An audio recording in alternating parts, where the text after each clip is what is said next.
understand the relevance of transdisciplinary. So today, Gurmeet has just given each of us 45 minutes. Actually, I wish it were longer, Gurmeet? The timing should have been longer. 45 minutes sometimes may be inadequate for some people to express, but right now we'll respect that time of 45 minutes. So I'm going to talk about, so I'm basically introducing you to the transdisciplinary framework. And this is how I have, decided to present this framework. So I'm going to speak firstly about the history and politics of knowledge. History and politics of knowledge. That's my first part of my brief talk. The second part will be on the Indian worldview, and the third part will be on my understanding of how to distinguish between interdisciplinary, multidisciplinary, transdisciplinary. Okay, so three parts I'm going to talk about. So first part is about the history and politics of knowledge. Now this is actually necessary for this particular talk, because when we are talking about transdisciplinary, it is important to know the history and politics of knowledge. Politics, I don't mean, the politics that you see in electoral politics and all that. I'm talking the politics of knowledge. So let's look at relatively recent history of knowledge. And I have a reference book which is there in our library but should be available anywhere. It's a book by a contemporary historian, and the name of that historian is Dharampal. So Dharampal is a very contemporary historian, and he has written this book. It's available everywhere. He's written this book called Indian Science and Technology in the 18th Century. It's a relatively contemporary history. And the interesting thing about this particular book, it's only 18th century science and technology history. It'll give you a picture into, both the history and perhaps partly the politics of knowledge. This book. So this book, in a nutshell,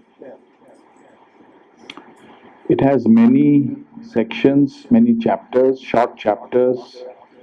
There's something on what was going on in India in science and technology, in medicine, what was going on in mathematics, what was going on in metallurgy, in astronomy, number of fields. And interesting thing about this book is that the author Dharampal just writes the introduction to the book, a rather long introduction, and for the rest the book is only narrating referenced information written by Britishers and therefore gathered from British archives on all these subjects: Indian mathematics, Indian astronomy, agriculture, medicine, and so on and so forth. Whatever fields he has dealt with, he is only quoting with references from the British archives. It means most of the book is what the British understood in terms of science and technology going on in India in the 18th century, and which they recorded in the British archives. And he has only written the introduction, and the rest he has cited them. Now, this is a period when the British were not yet ruling us. This was still the period of the East India Company, when they were here for trading. And so their account of science and technology in India was relatively objective, because the people who wrote these accounts were scholars and people like that, and the East India Company people were only interested in the benefits of trade. It was much later that when they began to rule us, then a bias appeared in the way the Macaulay may have viewed Indian knowledge and so on and so forth. But this was pre-Macaulay. So there's a reference book on the basis of which I'm saying what I'm saying. And in a nutshell, what this British archival records are saying, I'm generalizing, it is saying in a nutshell that this is a tremendously vibrant knowledge society. Look at their understanding of mathematics, look at their understanding of medicine. So, for example, in this book, they show that plastic surgery, which is a relatively recent development in surgery, originated in India. And they learnt it from India. So the first plastic surgical practices were derived from India. And derived from where? Not from great surgeons. They were derived from the practices of, I think, potters or something like that. Not professional surgeons. And this was to deal with they used to chop off the nose if you were disobedient. And then the nose had to be reconstructed. And so that's called rhinoplasty, and that was the, beginning of plastic surgery. And so they got the idea that you can reconstruct, which is what is involved in plastic surgery, by methods that the Indians had long, established. So I'm just giving an account. Or, for example, in medicine, today the claim of modern medicine is, one of the claims of the history of modern medicine is that it succeeded in eradicating smallpox. Now, when you read this account, and this is not Indian account, this is British archival records. When you read this account, you will see that the Britisher who is reporting on this smallpox business is saying these Indians had a fantastic method of inoculation, not vaccination, for smallpox. And the writer is saying, I have myself looked at it, in the country, and it's extremely effective. I mean, anyone who's inoculated against smallpox by the Indian method, 1 in a million is likely to get smallpox. So the protection is, 1 in a million is very high. It's as good as, working very, very well, perfectly.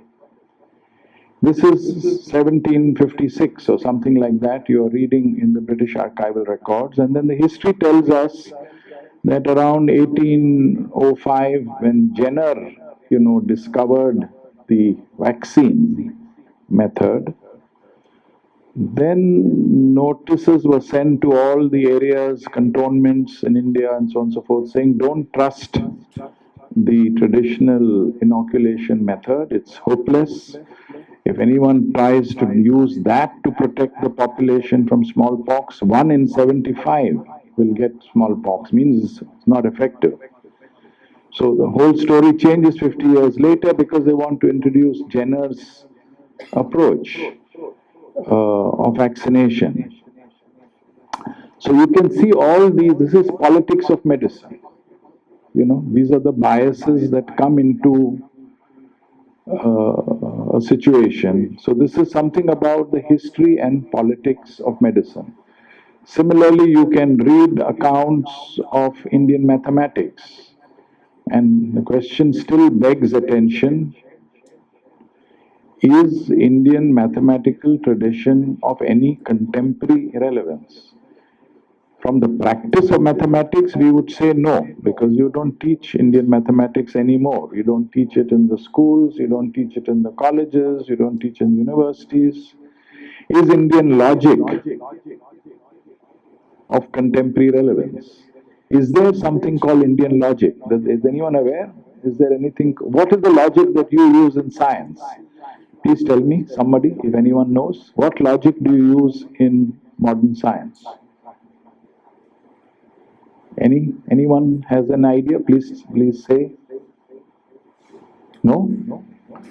I mean, all your scientific propositions are obviously guided by some logic. So what is that logic?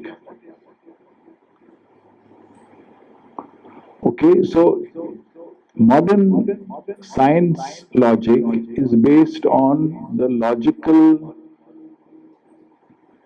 treatises written by Aristotle. It's Aristotelian logic. And of course, Aristotle wrote logic in the way he did. There have been further improvements and developments on that.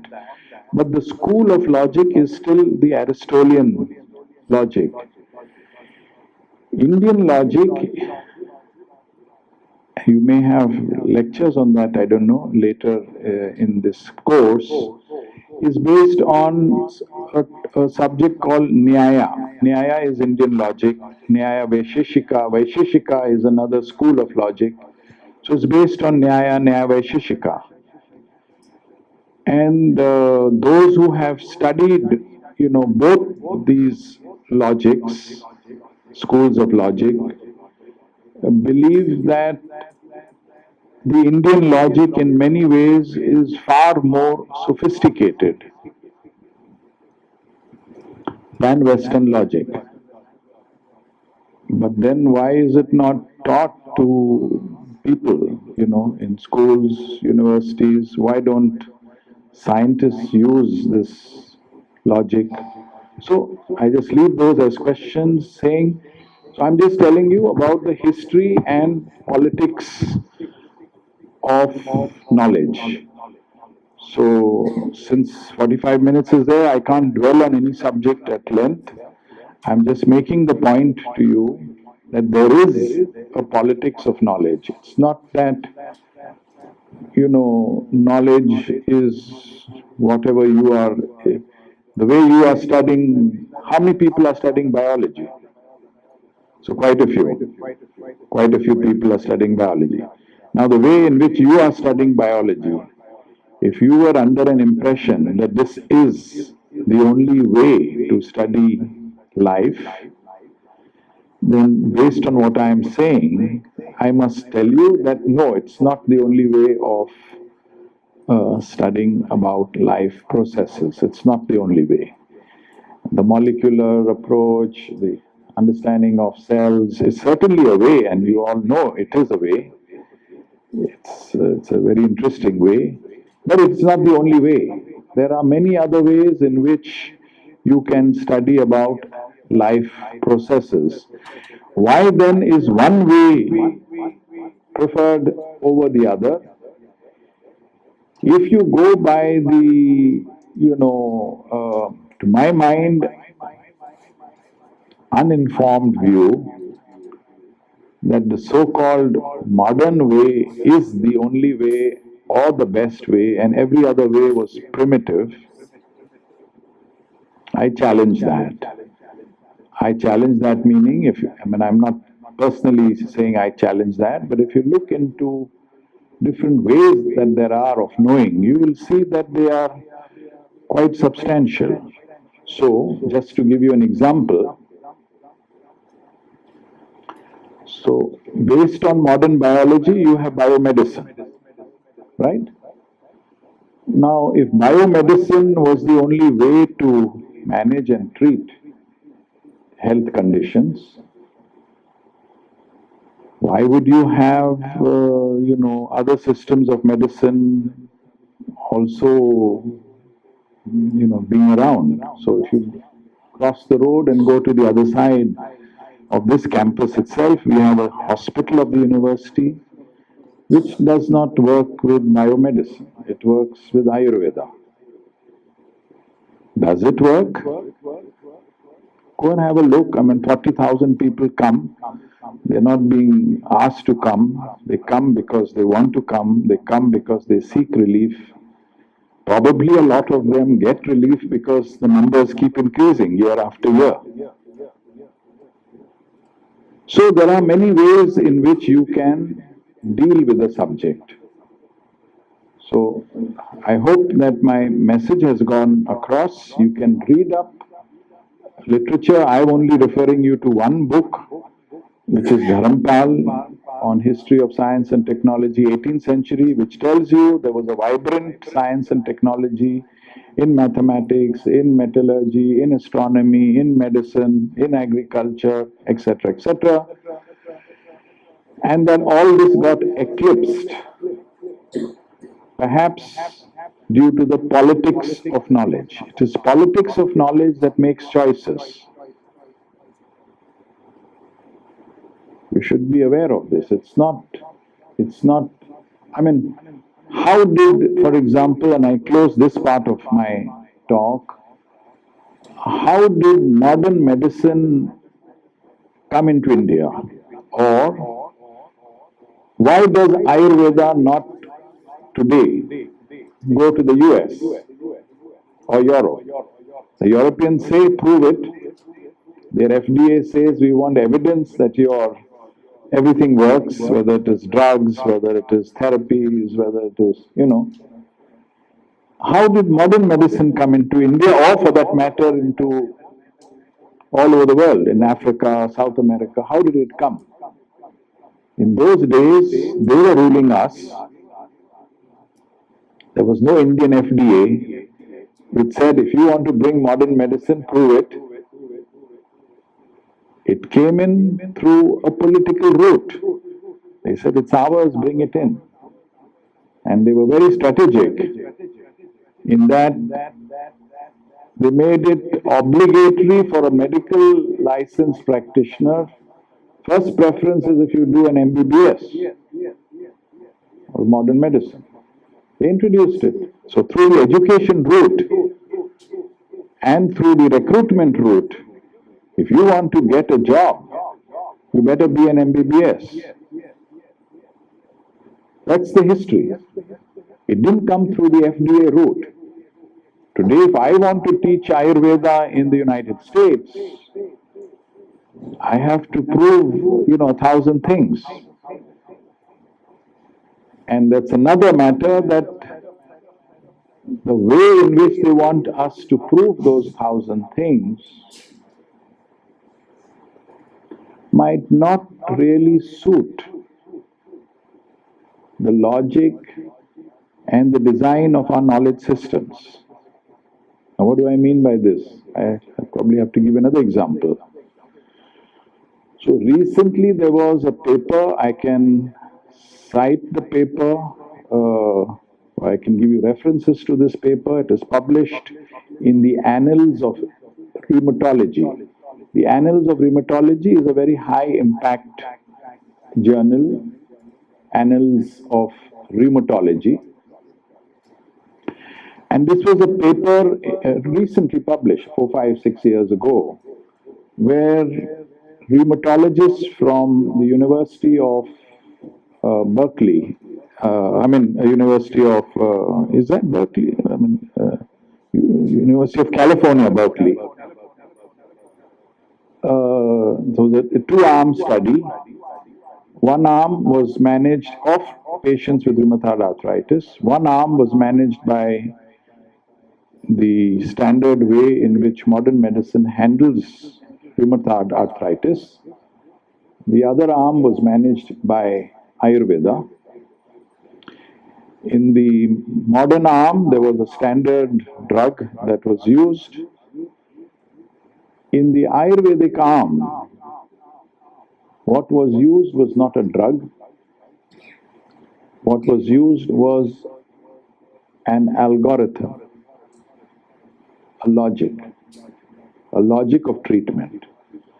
Applying that logic of treatment, several drugs were used, but not uniformly. They were different in different cases, because that's the theory of Ayurveda. We don't have even a uniform drug for a common cold. Even in a common cold, we will distinguish between the type of cold.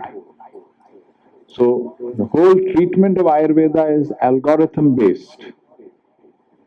Personalized medicine is what we call it these days. It depends on so many factors. And this was published in the Annals of Rheumatology, and they found that the outcomes were the same with lesser side effects in the Ayurvedic arm, and in that sense it was superior to the outcomes in the modern arm. Okay, so I end this part of the thing on the history of science and technology and the politics that may be implied in this. Now, there's another idea that I want to put to you about. It's very important to understand in this transdisciplinary framework the meaning of tradition and modernity.